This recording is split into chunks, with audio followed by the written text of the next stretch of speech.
به مرگ میخواهم اگر که یک ساعت دوباره طایفم در آشتی باشم،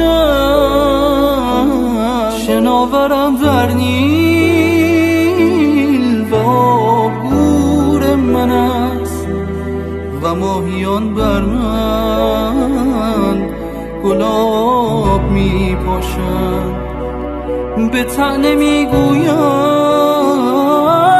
که خوب و خرسندم، زبان طعنه من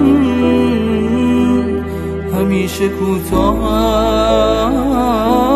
است. کسی چه می داند، کسی چه می فهمد که یوسفی یک